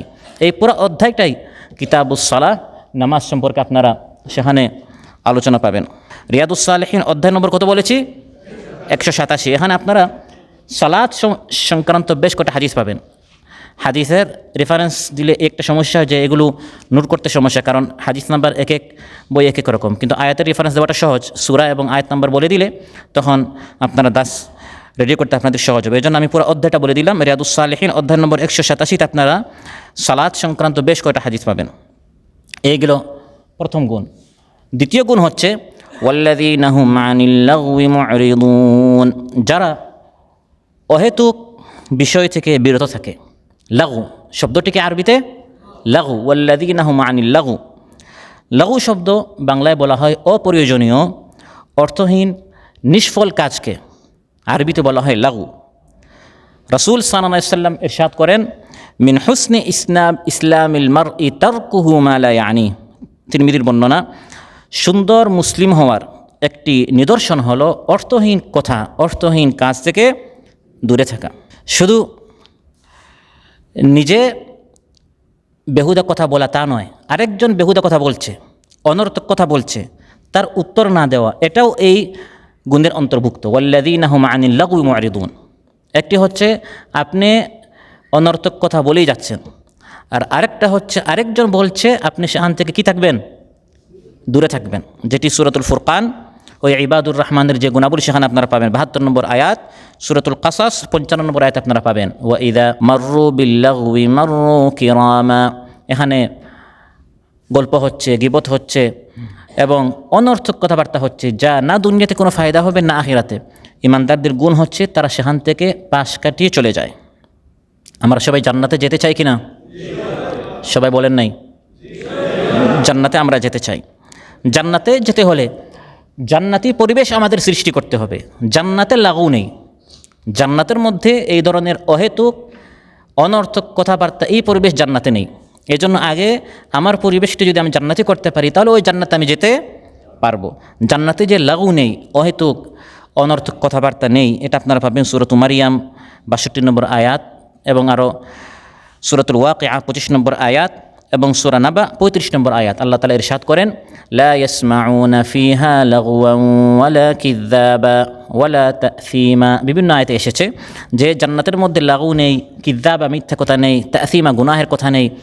জান্নাতের মধ্যে এই লাগু অপ্রয়োজনীয় অনর্থক কথাবার্তা বলার সেই পরিবেশ নেই। প্রিয় ভাইরা, একজন মুমিন অনর্থক কথাবার্তা বলার তার কি সময় আছে? আপনি পরীক্ষার হলে আছেন, সময় 2 ঘন্টা, সময় 3 ঘন্টা, এই সময় আপনি নষ্ট করেন কি করে? লাগু হচ্ছে যে কাজ করলে আপনার কোনো ফায়দা নেই, এমন সময় তো আমার হাতে নেই। কারণ পুরা দুনিয়াটা হচ্ছে পরীক্ষাগার। 30 বছর, 50 বছর, 70 বছর, এই পুরাটাই হচ্ছে আপনার পরীক্ষার সময়। পরীক্ষার হলে নির্দিষ্ট সময়ে সব কিছু করতে হয়। নির্দিষ্ট সময় শেষ হয়ে গেলে তখন আর আপনি কোনো কাজ করতে পারবেন না। তাই অহেতুক কাজে সময় নষ্ট করা যাবে না। এই অহেতুক কাজকে কি বলা হয়েছে? লাগু। কি বলা হয়েছে? লাগু। অতএব লাগু, অহেতুক কথা কাজে সময় নষ্ট না করে রাসূল সাল্লাল্লাহু আলাইহি ওয়াসাল্লাম আমাদেরকে উপদেশ দিয়েছেন 5টি জিনিস আসার আগে 5টি জিনিসকে গনিমত হিসেবে গ্রহণ করতে হবে। এই 5টি জিনিস তো আপনার চলে যাচ্ছে। আপনি যে অনর্থক বেফায়দা কাজে বা কথায় সময়টা নষ্ট করছেন, আপনার এই 5টি গনিমত শেষ হয়ে যাচ্ছে। সেটা কি? একটি হচ্ছে বার্ধক্যের পূর্বে যৌবনকে, শাবাবাকা কাবলা হারামিক। মানুষ যখন বৃদ্ধ হয়ে যায়, দাঁড়াতে পারে না, বসতে পারে না, শুইতে পারে না, ইবাদত করবে কিভাবে? ভালো কাজ করবে কিভাবে? এই জন্য এই যৌবনটাকে ইবাদত হিসাবে, গনিমত হিসাবে গ্রহণ করতে হবে ইবাদতের জন্য। তারপর মানুষ যখন অসুস্থ হয়ে যায়, তখন ঠিকমতো ভালো কাজ করতে পারে না, ইচ্ছা থাকে কিন্তু তখন হাত পা চোখ ইত্যাদি তাকে সাহায্য করে না। এই জন্য রাসূল সাল্লাল্লাহু আলাইহি ওয়াসাল্লাম ইরশাদ করেন, সিহহাতাকা কাবলা মারাদিক। অসুস্থ হওয়ার আগে সুস্থতাকে নিয়ামত হিসাবে গ্রহণ করতে হবে। ফারাগাকা কাবলা শুগলিক। ব্যস্ত হওয়ার আগে অবসরতাকে। গিনাকা কাবলা ফাকরিক। আপনি গরিব হয়ে যাওয়ার আগে, অসচ্ছল হয়ে যাওয়ার আগে সচ্ছলতাকে ইবাদত আপনার গনিমত হিসাবে গ্রহণ করতে হবে। হায়াতাকা কাবলা মাউতিক। মৃত্যু আসার আগে গোটা হায়াতটাকে গনিমত হিসাবে গ্রহণ করতে হবে। এই বিষয়ে আপনারা রিয়াদুস সালেহিন অধ্যায় নম্বর 255-তে আপনারা আরও বেশ কয়টা হাদিস পাবেন। তাহলে কয়টা গুণ আমাদের হলো? 2টা গুণ হয়েছে। একটা হচ্ছে নামাজ পড়তে হবে, খুশুয়ের সাথে, আল্লাযীনা হুম ফি সালাতিহিম খাশিউন। আরেকটি হচ্ছে ওয়াল্লাযীনা হুম আনিল লাগওয়ি মু'রিদুন, অনর্থক কাজ থেকে তারা দূরে থাকে। মোট গুণ কয়টা বলেছিলাম? 7টি গুণ, এর মধ্যে 2টি শেষ। 3 নম্বর গুণ হচ্ছে ওয়াল্লাযীনা হুম লিয-যাকাতি ফাঈলুন, যারা যাকাত বা পরিশুদ্ধির ব্যাপারে যারা কর্মতৎপর। এখানে যাকাতের 2টি অর্থ করা হয়েছে। একদল মুফাসসিরিন কেরাম বলেছেন এখানে যাকাত দ্বারা উদ্দেশ্য হচ্ছে ইমানদারদের গুণ হচ্ছে তারা আল্লাহর পথে যাকাত দেয়, কিন্তু এই অর্থটি বেশি সংকীর্ণ হয়ে যায়, সীমাবদ্ধ হয়ে যায়। এই আয়াতের অর্থ হচ্ছে অনেক ব্যাপক। এই ব্যাপক অর্থের মধ্যে ওই যাকাতটাও পড়ে। ইমানদার সে সবসময় নিজেকে পরিশুদ্ধ রাখে এবং ওই পরিশুদ্ধ করতে গিয়ে সে যাকাত দেয়। শুধু এই যাকাতের মাধ্যমে সে পরিশুদ্ধি লাভ করে তা নয়, চরিত্রের পরিশুদ্ধি। এটি হচ্ছে ওয়াল্লাযীনা হুম লিয-যাকাতি ফাঈলুন এর একটি অংশ। নিজের চরিত্রকে সবসময় তাজকিয়া, পরিশুদ্ধ করার চেষ্টা করে। সূরাতুন নূর 30-31 নম্বর আয়াতে আল্লাহ তাআলা ইমানদার পুরুষদেরকে আলাদা আর নারীদেরকে আলাদা সম্বোধন করে বলেছেন নিজের চরিত্রকে কিভাবে পরিশুদ্ধ রাখবে। কুল্লিল মুমিনিনা ইয়াগুদ্দু মিন আবসারিহিম ওয়া ইয়াহফাযু ফুরুজাহুম যালিকা আযকা লাহুম ইন্নাল্লাহা খাবীরুম বিমা ইয়াসনাউন। চোখকে নত রাখতে হবে, লজ্জাস্থান হেফাজত করতে হবে। যালিকা আযকা, এই যে লিযাকাতি থেকে আযকা এসেছে। আপনি আপনার চরিত্রকে যদি তাজকিয়া করতে চান, আপনার চরিত্রকে যদি ভালো রাখতে চান, পরিশুদ্ধ রাখতে চান, তাহলে চোখকে নত রাখতে হবে, লজ্জাস্থানের হেফাজত করতে হবে। আরেকটা হচ্ছে আত্মার পরিশুদ্ধি। কিসের পরিশুদ্ধি? যেটাকে কোরআনের পরিবেশে নাফস বলা হয়েছে। সূরাতুশ শামসে আপনারা পাবেন ওয়া নাফসিন ওয়া মা সাওয়াহা ফাআলহামাহা ফুজুরাহা ওয়া তাকওয়াহা। 3 নম্বর হচ্ছে সমাজ ও রাষ্ট্রের পরিশুদ্ধি। একজন ইমানদার সে যে সমাজে থাকবে, সে যে রাষ্ট্রে থাকবে, ওই সমাজ ও রাষ্ট্র যদি নোংরা থাকে, ইমানদার ব্যক্তি সেটাকে পরিশুদ্ধ করে ফেলে। ইমানদার ব্যক্তি যে সমাজে থাকবে, বসবাস করবে, সেই সমাজটাকে সে পরিশুদ্ধ করবে। এটা আপনারা পাবেন সূরাতুল হজ 41 নম্বর আয়াত, আল্লাযীনা ইম্মাক্কান্নাহুম ফিল আরদি আকামুস সালাতা ওয়া আতাউয যাকাহ ওয়া আমারু বিল মা'রুফি ওয়া নাহাউ আনিল মুনকার ওয়ালিল্লাহি আকিবাতুল উমুর। ইমানদার ব্যক্তি সে তার সমাজকে পরিশুদ্ধ করবে, রাষ্ট্রকে পরিশুদ্ধ করবে, সালাত কায়েম করবে, যাকাত প্রদান করবে, সৎ কাজের আদেশ করবে, অসৎ কাজ থেকে নিষেধ করবে, সৎ কাজের আদেশ করতে করতে, অসৎ কাজ থেকে নিষেধ করতে করতে সমাজটাকে সে পরিশুদ্ধ করে, সুন্দর করে, পবিত্র পরিচ্ছন্ন করে। সুবহানাল্লাহ। ওয়াল্লাযীনা হুম লিয-যাকাতি ফাঈলুন, এভাবে সে তাজকিয়ার কাজ করে। সে তার পরিবারকে পরিশুদ্ধ করে। সূরাতুত তাহরিম 6 নম্বর আয়াত, এটা আপনাদের অনেকেরই মুখস্থ, ইয়া আইয়ুহাল্লাযীনা আমানু কু আনফুসাকুম ওয়া আহলিকুম নারা। স্ত্রী সন্তানকে, আহল পরিবারকে জাহান্নাম থেকে বাঁচাতে হবে। জাহান্নামের দিকে যাচ্ছে, জাহান্নাম থেকে বাঁচাতে হলে তাদের পরিশুদ্ধির কাজ করতে হবে। অর্থের পরিশুদ্ধি, এবং এর একটি অংশ হচ্ছে যাকাত। যাকাত, খায়রাত, সাদাকাত, ইনফাক ফি সাবিলিল্লাহ করতে করতে আপনার অর্থ, ধন সম্পদ পরিশুদ্ধ হবে। এই বিষয়ে আপনারা বিস্তারিত পাবেন রিয়াদুস সালেহীন অধ্যায় নম্বর 216। রিয়াদুস সালেহীন অধ্যায় নম্বর কত? কয়টি হলো আমাদের? এবার হচ্ছে কত নম্বর? 4 নম্বর। ওয়াল্লাযীনা হুম লিফুরুজিহিম হাফিযুন, যারা নিজ লজ্জাস্থানের হেফাজত করে। এই সংক্রান্ত আপনারা অনেক হাদিস পাবেন। আমি একটি গুরুত্বপূর্ণ হাদিস সামনে উল্লেখ করব, সবগুলি গুরুত্বপূর্ণ, তবে এই হাদিসটি সামনে আনার মতো। সেটি হচ্ছে মান ইয়াদমাল্লি মা বাইনা লাহিয়াইহি ওয়া মা বাইনা রিজলাইহি আদমান লাহুল জান্নাহ। সহিহ বুখারীর বর্ণনা। জান্নাতের জামিন, জান্নাতের গ্যারান্টি, জান্নাতের ওয়াদা মহানবী সাল্লাল্লাহু আলাইহি ওয়াসাল্লাম করছেন। একটি হচ্ছে জবানের হেফাজত করা, আরেকটি হচ্ছে লজ্জাস্থানের হেফাজত করা। এই দুটির মাধ্যমে অধিকাংশ মানুষ জাহান্নামে যাবে। নামাজ পড়ে এবং অন্যান্য গুণ দ্বারা গুণান্বিত হয়ে যে জান্নাতটি ওয়াজিব করেছিল, এই 2 অঙ্গের কারণে সে জাহান্নামে চলে যায়। একটি হচ্ছে জবান, আরেকটি হচ্ছে লজ্জাস্থান।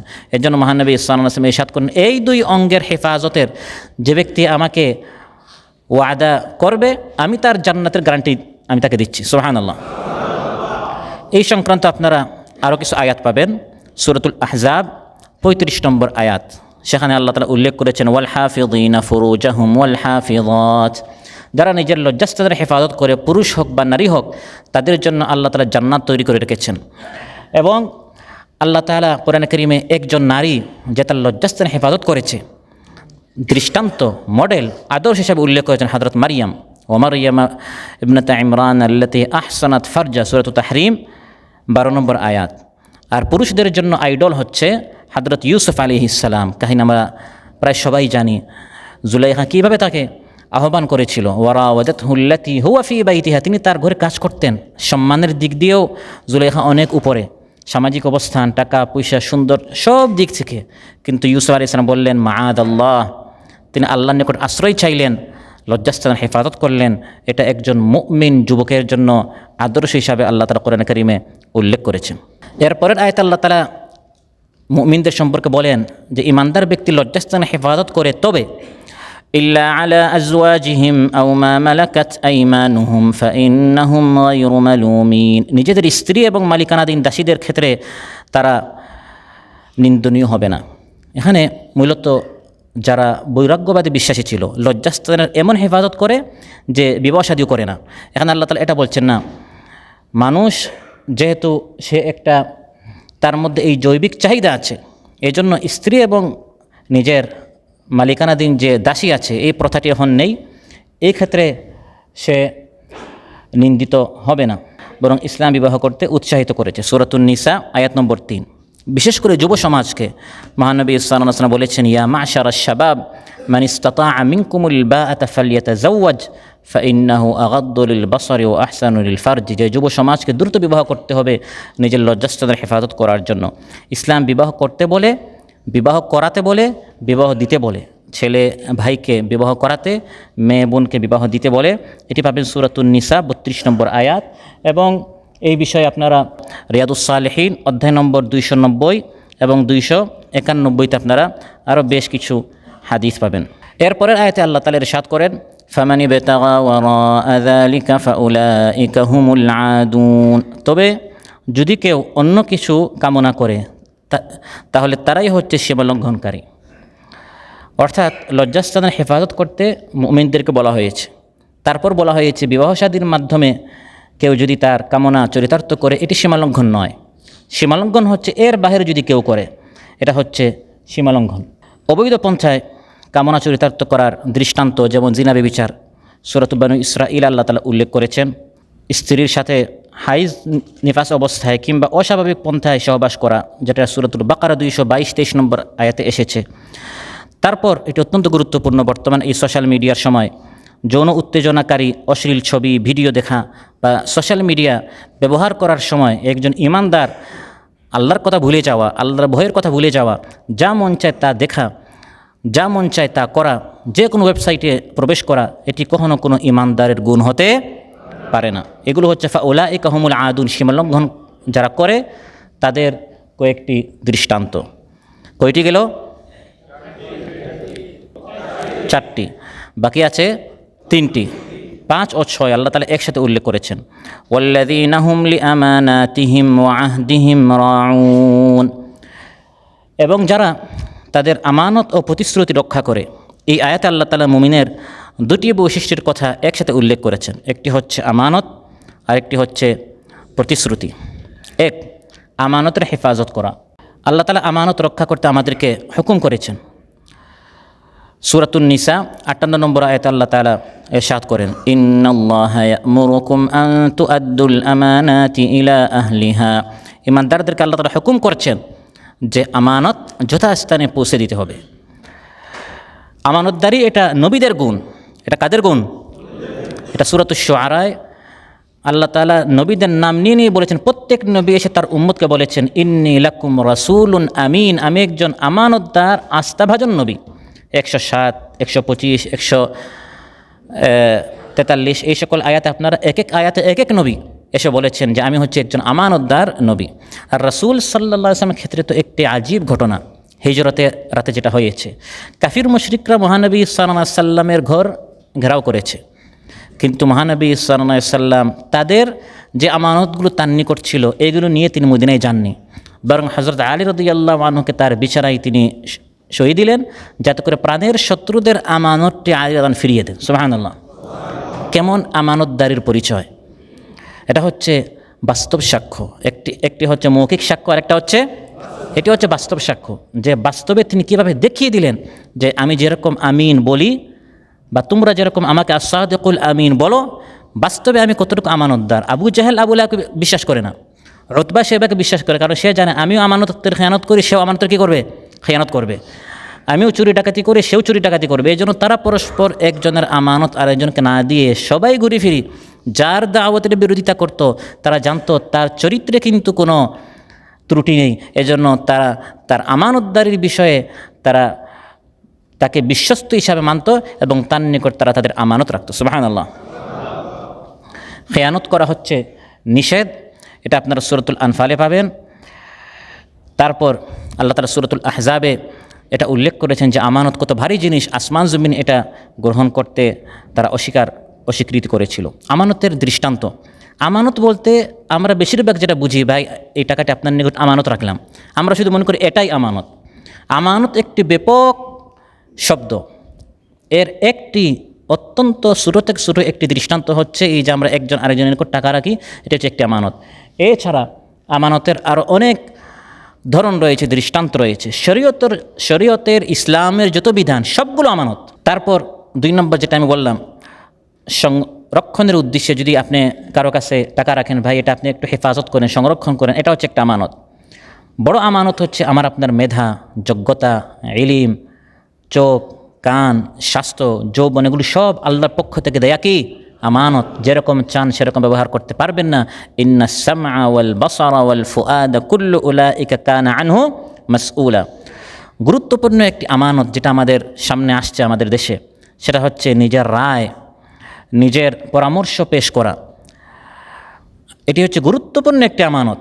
আপনি এই আমানতটি কোথায় দিচ্ছেন? বা আমাদের বিভিন্ন যখন আমরা বসি, এই যে আমাদের কাছ থেকে পরামর্শ চাওয়া হয়, তখন এই পরামর্শ দেওয়াটা একটা কি আমানত। গোপন কথা হচ্ছে একটি আমানত। তারপর অর্পিত দায়িত্ব, যাকে যে দায়িত্ব দেওয়া হয় এই দায়িত্বের যথাযথ আপনি দায়িত্ব পালন করছেন কিনা, এটি হচ্ছে একটি আমানত। এই সংক্রান্ত আরও বিস্তারিত আপনারা পাবেন রিয়াদুস সালিহিনের 25 নম্বর অধ্যায়ে। 2টি গুণের কথা আল্লাহ তাআলা বলেছেন, একটি হচ্ছে আমানত আর একটি হচ্ছে অঙ্গীকার পূরণ করা। অঙ্গীকার পূরণ করা হচ্ছে ফরজ। আল্লাহ তাআলা কোরআনের মধ্যে হুকুম করেছেন, ওয়া আউফু বিআহদিল্লাহি ইযা আহাদতুম। অঙ্গীকার পূরণ করা হচ্ছে ঈমানের দাবি। সূরাতুল মাইদা প্রথম আয়াত আল্লাহ তাআলা বলেছেন, ইয়া আইয়ুহাল্লাযীনা আমানু আউফু বিল উকুদ। অঙ্গীকার পূরণ করা বুদ্ধিমানের বৈশিষ্ট্য। সূরাতুর রাদ 19 থেকে 20 নম্বর আয়াত আপনারা পাবেন, ইন্নামা ইয়াতাযাক্কারু উলুল আলবাবিল্লাযীনা ইউফুনা বিআহদিল্লাহ। অঙ্গীকার পূরণ করা নবীদের গুণ, নবীদের চরিত্র। আল্লাহ তাআলা নবীদের নাম নিয়ে নিয়ে বলেছেন যে হযরত ইসমাঈল আলাইহিস সালাম তিনি কিভাবে আমানতদার ছিলেন। ইন্নাহু কানা সাদিকাল ওয়াদ। অঙ্গীকার সম্পর্কে জবাব আল্লাহর নিকট দিতে হবে, জিজ্ঞাসাবাদ করা হবে। সূরাত বানী ইসরাঈল 34 নম্বর আয়াতে আল্লাহ তাআলা বলেন, ওয়া আউফু বিল আহদি ইন্নাল আহদা কানা মাসউলা। এই অঙ্গীকার সম্পর্কে যে অঙ্গীকার হচ্ছে সেটা লিখিত হোক, অলিখিত হোক, চুক্তি, এগ্রিমেন্ট যা হয়, এই প্রত্যেকটা এগ্রিমেন্ট, চুক্তি, অঙ্গীকার, প্রতিশ্রুতি সম্পর্কে কিয়ামতের দিন আল্লাহর সামনে বান্দা জিজ্ঞাসিত হবে। বিশেষ করে এই অঙ্গীকারটা যদি আল্লাহর সাথে হয়। কার সাথে হয়? আল্লাহর সাথে। কিছু অঙ্গীকার বান্দা আল্লাহর সাথে করে, যেটি আল্লাহ তাআলা বলেছেন সূরাতুল বাকরা 40 নম্বর আয়াতে, ওয়া আউফু বিআহদি উফি বিআহদিকুম। আলেম আর ওয়াহে রুহের জগতে একটি চুক্তি আল্লাহর সাথে আমাদের হয়েছে যে আলাস্তু বিরাব্বিকুম, আমি কি তোমাদের রব নই? তখন আমরা বলেছিলাম বালা শাহিদনা, অবশ্যই আপনি আমাদের রব। দুনিয়াতে এসে আমরা এই রবকে মানব এবং এই রবের হুকুম আমরা প্রতিষ্ঠা করব। করেছি কিনা এই সংক্রান্ত প্রত্যেক বান্দাকে কিয়ামতের দিন জিজ্ঞাসা করা হবে। সূরাত আহজাব 24 নম্বর আয়াত, সূরাত তাওবা 111 নম্বর আয়াত, এটা একটি গুরুত্বপূর্ণ অঙ্গীকার। ইন্নাল্লাহা আশতারা মিনাল মুমিনিনা আনফুসাহুম ওয়া আমওয়ালাহুম বিআন্না লাহুমুল জান্নাহ। এটি একটি গুরুত্বপূর্ণ অঙ্গীকার ঈমানদার বান্দারা আল্লাহর সাথে করে। জান মাল দিলাম, বিনিময়ে আল্লাহ কি দিবেন? এগ্রিমেন্ট হচ্ছে আল্লাহর সাথে। এখন আমি চাচ্ছি আল্লাহ জান্নাতটা দেন, আমি জানমাল দিলাম না, তাহলে আমার কোথায় কাছে গোলমিল হয়ে গেল। জানমাল সর্বোচ্চ আল্লাহর পথে দেওয়ার জন্য আমরা সবাই প্রস্তুত আছি তো ইনশাআল্লাহ। তারপর অঙ্গীকার ভঙ্গ করে, এটি হচ্ছে কার চরিত্র? মুনাফিকের চরিত্র। সূরাতুল আহজাব 15 নম্বর আয়াত। এবং হাদিসের মধ্যেও এসেছে যে মুনাফিকের 3টি অপরবর্ণনার 4টি চরিত্র, এর মধ্যে একটি হচ্ছে আমানতের খেয়ানত করে, আরেকটি হচ্ছে ওয়াদা খেলাফি করে। রিয়াদুস সালেহিনের 86 নম্বর অধ্যায়ে আপনার বিস্তারিতভাবে এটা পাবেন।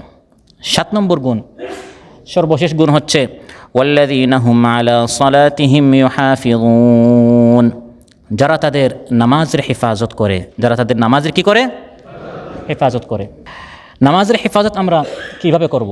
প্রথম হচ্ছে সুন্দর ও সুচারুরূপে নামাজ আদায় করা, সুন্দরভাবে নামাজ আদায় করা, সুচারুরূপে নামাজ আদায় করা। এটা কিভাবে?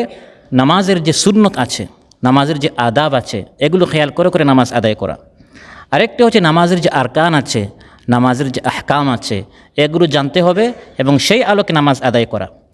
পাবন্দির সাথে নামাজ আদায় করা, আশা করি সদস্যদের এখানে কোনো ঘাটতি নেই। সেটা হচ্ছে পাবন্দির সাথে, 1 ওয়াক্ত পড়লাম 2 ওয়াক্ত নেই, 2 ওয়াক্ত পড়লাম 3 ওয়াক্ত নেই, এটা পাবন্দির সাথে হচ্ছে না। এটা নামাজ হয় কিন্তু নামাজের হেফাজত হয় না। নামাজের হেফাজত হচ্ছে পাবন্দির সাথে পড়া। আরেকটি হচ্ছে নামাজের হেফাজত হচ্ছে সময় মতো পড়া। ইন্নাস সালাতা কানাত আলাল মুমিনিনা কিতাবাম মাওকুতা, ওয়াক্ত কোন থেকে আসে কোন দিকে যায় এটা খেয়াল করতে হবে। এটি হচ্ছে নামাজের হেফাজত করা। আরেকটি হচ্ছে জামাতের সাথে নামাজ আদায় করা, এটি হচ্ছে নামাজের হেফাজত করা। এই 7টি গুণ যার মধ্যে থাকবে তার পুরস্কার কি? উলাইকা হুমুল ওয়ারিসুন আল্লাযীনা ইয়ারিসুনাল ফিরদাউসা হুম ফিহা খালিদুন, তারাই উত্তরাধিকার লাভ করবে, তারা উত্তরাধিকার হিসাবে ফিরদাউস পাবে এবং সেখানে তারা চিরদিন থাকবে। সুবহানাল্লাহ। আল্লাহ বলেছেন উলাইকা হুমুল ওয়ারিসুন, এরা হবে ওয়ারিস। এরা কি হবে? মৃত ব্যক্তির সম্পত্তি যেমন ওয়ারিসদের মালিকানায় আসা অপরিহার্য, তেমনি এসব গুণে যারা গুণান্বিত হবে তাদের জন্য জান্নাতে প্রবেশ করাটাও অনিবার্য। সুবহানাল্লাহ। এই ক্ষেত্রে এই বিষয়ে আপনারা সূরাতুল মারইয়াম 63 নম্বর আয়াতে পাবেন, তিলকাল জান্নাতুল্লাতী নুরিসু মিন ইবাদিনা মান কানা তাকিয়া। তারা কিসের ওয়ারিস হবে? আল্লাযীনা ইয়ারিসুনাল ফিরদাউস। কিসের ওয়ারিস হবে? একটি জায়গার, একটি জমির, একটি দোকানের, একটি চাকরির, একটি পদ পদবীর না।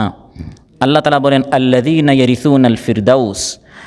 শুরুতে ছিল কাদ আফলাহা শব্দ, স্মরণ আছে না? ভুলে গেছেন? কাদ আফলাহা বাক্যের পর এখন এসে আল্লাহ বলছেন তারা ফিরদাউসের ওয়ারিস হবে। এর দ্বারা এই ইঙ্গিত রয়েছে যে পূর্ণাঙ্গ এবং প্রকৃত সাফল্যের স্থান হচ্ছে জান্নাতুল ফিরদাউস। ছিলাম গ্রামে, সেখান থেকে জায়গা কিনলাম উপশহরে, সেখান থেকে শহরে, সেখান থেকে রাজধানীতে, সেখান থেকে আরও বেশি টাকা পয়সা হলে প্রবাসে ইউরোপ আমেরিকা আমি যদি একটা জায়গা কিনি, জমি কিনি, তাহলে আমার মতো সফল কামিয়াব কেউ নেই আমরা মনে করি না। আসল সফলতা হচ্ছে জান্নাতে যদি আমি জায়গা কিনতে পারি, তাহলে এই 7টি গুণ আমাদের মধ্যে অর্জন করার চেষ্টা করতে হবে। এবার আসেন ফিরদাউস কি? ফিরদাউস তো আমাদের জানতে হবে, তাহলে সেখানে স্থান করে নিতে পারবো নাকি?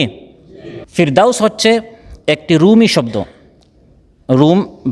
রুমি ভাষায় ফিরদাউস বলা হয়। তখন ফিরদাউস বলা হয় যখন কোনো বাগানে আঙ্গুর থাকে। তাফসীর ইবনে কাসীর এসেছে, জান্নাতে তো আঙ্গুর আছে, ওয়া হাদাইকা ওয়া আ'নাবা। কোরআনে 2টি স্থানে এই ফিরদাউস শব্দটি এসেছে, এখানে এবং সূরাতুল কাহফের শেষে, ইন্নাল্লাযীনা আমানু ওয়া আমিলুস সালিহাতি কানাত লাহুম জান্নাতুল ফিরদাউসি নুজুলা। ফিরদাউস হচ্ছে 8টি জান্নাত। কয়টি জান্নাত? এই 8টি জান্নাতের মধ্যমণি এবং সর্বোচ্চ জান্নাত, সব জান্নাতের সবচেয়ে উঁচু যে জান্নাত, এর নাম হচ্ছে জান্নাতুল ফিরদাউস। তার উপরে রয়েছে আল্লাহর আরশ। এই জান্নাতুল ফিরদাউসের উপরে হচ্ছে আল্লাহর আরশ। সেখান থেকে জান্নাতের নদী এবং আপনার নদীমালাগুলো প্রবাহিত হয়। সর্বোচ্চ জান্নাত এর উপরেই হচ্ছেন আল্লাহ সুবহানাহু ওয়া তাআলা আরশ, এবং এই জান্নাতুল ফিরদাউস থেকে নদীমালা প্রবাহিত। এই প্রত্যেকটা হচ্ছে বিশুদ্ধ হাদিস দ্বারা প্রমাণিত। সময়ের কারণে আমি সেই দিকে আর গেলাম না। বিস্তারিত আপনারা পাবেন রিয়াদুস সালেহিন অধ্যায় নম্বর 372। সর্বশেষ শব্দ ছিল আলোচ্য আয়াতগুলোর। আল্লাহ তাআলা বলেন হুম ফিহা খালিদুন। এই দুনিয়ায় আপনি যত বড় চাকরি পান, ব্যবসা পান, জায়গা জমিন পান, একটি কষ্ট এই সব নিয়ামতকে ভূমিস্বাদ ধূলিস্বাদ করে শেষ করে দেয়। সেটা হচ্ছে এই সব সুখ শান্তি রেখে একদিন আমার চলে যেতে হবে। এখানে আমি কোনো স্থায়ী ভিসা পাচ্ছি না, একামা পাচ্ছি না। যদিও আমাকে একামা দেয়া হয়, তারপরে এটা স্থায়ী নয়। একসময় এখান থেকে চলে যেতে হবে। ফিরদাউস থেকে যদি একদিন আমি বঞ্চিত হয়ে যাই, বের হয়ে যায়, তাহলে তার এর থেকে বড় ব্যথা কষ্ট আর হতে পারে না। তাই আল্লাহ গ্যারান্টি দিচ্ছেন হুম ফিহা খালিদুন, সেখানে তারা চিরকাল থাকবে এবং এই জান্নাত থেকে তারা কখনো বের হবে না। একটি হাদিস এসেছে, এই হাদিস বলে আমি শেষ করব। সহিহ মুসলিমে মহানবী সাল্লাল্লাহু আলাইহি ওয়াসাল্লাম ইরশাদ করেন, জান্নাতীরা যখন জান্নাতে প্রবেশ করবে তখন জান্নাতীদেরকে বলা হবে যে এখন তোমরা চিরকাল এই জান্নাতে থাকবে, ইন্না লাকুম আন তাহইয়াউ ফালা তামুতু আবাদা। জান্নাতের স্থায়ী ভিসা তোমাদেরকে দেওয়া হলো, ইকামা দেওয়া হলো, আর কখনো এই জান্নাত থেকে তোমরা বের হবে না। চির সুস্বাস্থ্য থাকবে, কখনো আর অসুস্থ হবে না। চির সুখী হবে, আর কখনো তোমরা কোনো কষ্টে পতিত হবে না। চির যুবক থাকবে, আর কখনো তোমরা বৃদ্ধ হবে না। সুবহানাল্লাহ। হুম ফিহা খালিদুন। এবার আসেন এই দার্স থেকে আমরা কি শিখলাম, 7টি পয়েন্ট উল্লেখ করব। এই দার্স থেকে আমরা প্রথম যে বিষয় শিখলাম সেটা হচ্ছে আখিরাতের স্থায়ী সফলতা লাভের প্রধান শর্ত হচ্ছে ঈমান। প্রধান শর্ত কি? 2, খুশু ও খুদুয়ের সাথে নামাজ আদায় করতে হবে।